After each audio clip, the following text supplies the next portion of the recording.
केदारनाथ, वह रहस्यमयी धाम जहां मृत्यु भी मोक्ष बन जाती है। क्या आपने कभी सोचा है कि केदारनाथ मंदिर में आने वाले भक्तों को मोक्ष क्यों मिलता है? क्यों कहा जाता है कि यदि बद्रीनाथ जाना है तो पहले केदारनाथ के दर्शन करने होंगे? क्या सच में भगवान शिव ने पांडवों से नाराज होकर बैल का रूप धारण कर लिया था? और वो कौन सा रहस्य है जो मंदिर बंद होने के बाद भी उसकी रक्षा करता है? आज हम इन सभी रहस्यों से पर्दा उठाएंगे, लेकिन कहानी के अंत में कुछ ऐसा सुनने को मिलेगा जो आपकी आत्मा तक को झकझोर कर रख देगा। केदारनाथ ज्योतिर्लिंग, जिसे केदारेश्वर भी कहा जाता है, यह तीर्थ स्थल 4 धामों में से एक है। यह उत्तराखंड राज्य में स्थित, इसके पश्चिम की मंदाकिनी नदी बहती है। उत्तराखंड के 4 धाम गंगोत्री, यमुनोत्री, बद्रीनाथ और केदारनाथ हैं। इसमें केदारनाथ का बड़ा महत्व है। केदारनाथ ज्योतिर्लिंग हिमालय पर्वत श्रृंखला में केदार नामक पर्वत पर स्थित है। यह पर्वत हमेशा 3 तरफ से बर्फ से ढंका रहता है। केदारनाथ तीर्थ की गणना केदारनाथ, बद्रीनाथ, गंगोत्री और यमुनोत्री के रूप में 4 धामों में की जाती है। कहा जाता है कि बद्रीनाथ के दर्शन करने वाले भक्तों को पहले केदारनाथ के दर्शन करना जरूरी है, अन्यथा उनकी तीर्थ यात्रा का कोई फल नहीं मिलता। इस ज्योतिर्लिंग से जुड़ी 2 कथाएं प्रचलित हैं। एक महाभारत और दूसरी कथा शिव पुराण के कोटिरुद्र संहिता में वर्णित है। पहले हम कोटिरुद्र संहिता में वर्णित कथा को जानते हैं। पहली पौराणिक कथा नर और नारायण की घोर तपस्या। हिमालय की बर्फीली चोटियों के बीच एक जगह थी जहां सन्नाटा पसरा रहता था। केवल मंदाकिनी नदी की कलकल ध्वनि और पवित्रता से गूंजते मंत्रों की प्रतिध्वनि ही वहां सुनाई देती थी। वही स्थान था बद्रीवन।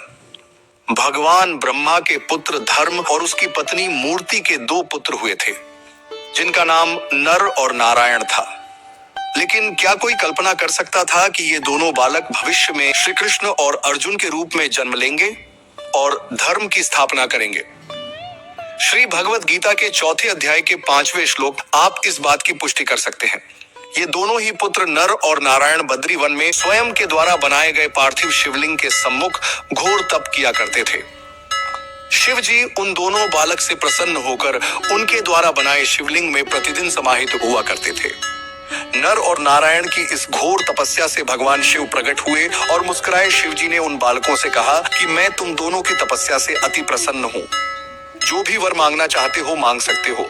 ऐसा देखकर दोनों बहुत प्रसन्न हुए। नर और नारायण ने उनसे एक अनोखी विनती की, हे प्रभु, आप तीनों लोगों का कल्याण करने वाले हैं, अर्थात हम सभी के कल्याण के लिए हैं। हे महादेव, कृपा करके यहाँ हमेशा के लिए निवास करें, ताकि हर युग में जो भी भक्त यहाँ आए वह आपकी कृपा से मोक्ष को प्राप्त कर सके। और उसी क्षण से महादेव उस शिवलिंग में समाहित हो गए। आज भी उसी बद्रीनाथ स्थान पर शिव जी साक्षात विद्यमान है। वहां 2 पहाड़ भी हैं जिनका नाम नर और नारायण है। ऐसा माना जाता है कि केदारनाथ की तीर्थ यात्रा करते समय यदि किसी की मृत्यु हो जाती है तो उसे मोक्ष की प्राप्ति होती है, और तभी से यह स्थान केदारनाथ के रूप में प्रसिद्ध हो गया। लेकिन क्या सच में इस स्थान में कोई दिव्य शक्ति है? क्या यहाँ आकर पापी भी पवित्र हो जाते हैं? इन्हीं सवालों के जवाब के लिए हमें दूसरी कथा में जाना होगा। दूसरी पौराणिक कथा जब शिव ने खुद को छिपा लिया। कुरुक्षेत्र का भयंकर युद्ध समाप्त हो चुका था। राजा युधिष्ठिर के शासन में हस्तिनापुर समृद्ध हो रहा था। लेकिन पांडवों के मन में एक पीड़ा थी। हमने अपने ही परिवार का संहार किया, क्या हम सच में इस पाप से मुक्त हो पाएंगे? उन्होंने ऋषियों से उपाय पूछा। तब उन्हें बताया गया कि केवल भगवान शिव ही उन्हें इस पाप से मुक्त कर सकते हैं। पांडव तुरंत शिव की खोज में निकल पड़े, लेकिन शिव उनसे मिलने के लिए तैयार नहीं थे। उन्होंने बैल का रूप धारण किया और पशुओं के झुंड में छिप गए। लेकिन भीम को कुछ अजीब महसूस हुआ। क्या कोई बैल ऐसा भी हो सकता है जो बाकी सभी से अलग दिखता हो? भीम ने उसे पकड़ने की कोशिश की, लेकिन जैसे ही उन्होंने शिव के बैल रूप को छूने का प्रयास किया, भगवान शिव पृथ्वी में समाने लगे। लेकिन भीम ने उनका पीछे का हिस्सा पकड़ लिया। ये देखकर पांडव बहुत दुखी हुए। तब पांडवों ने वहां तपस्या की। तपस्या से शिवजी प्रसन्न हुए और आकाशवाणी की कि उसी पृष्ठभाग की पूजा अर्चना की जाए और पांडवों को श्राप मुक्त कर दिया। तब से ही उसी पृष्ठभाग को केदारनाथ के रूप में जाना जाता है। और तभी से शिवजी उस स्थान पर केदारनाथ ज्योतिर्लिंग के रूप में पूजे जाने लगे। क्या आपने कभी सोचा है कि शिवजी ने खुद को छुपाने की कोशिश क्यों की? क्या वे सच में पांडवों को माफ नहीं करना चाहते थे? अमृत कुंड और रहस्यमयी भैरवनाथ की कथा। मंदिर के पीछे स्थित अमृत कुंड, जिसका जल पीने से हर रोग खत्म हो जाता है, लेकिन उससे भी ज्यादा रहस्यमयी का भैरवनाथ के मंदिर की है। जब मंदिर के कपाट बंद हो जाते हैं, तब भैरवनाथ मंदिर की रक्षा कौन करता है? कहा जाता है कि भैरवनाथ जी केदारनाथ धाम के रक्षक हैं। जब मंदिर के द्वार बंद हो जाते हैं, तब उनकी शक्तियां सक्रिय हो जाती हैं और पूरे क्षेत्र की सुरक्षा करती हैं।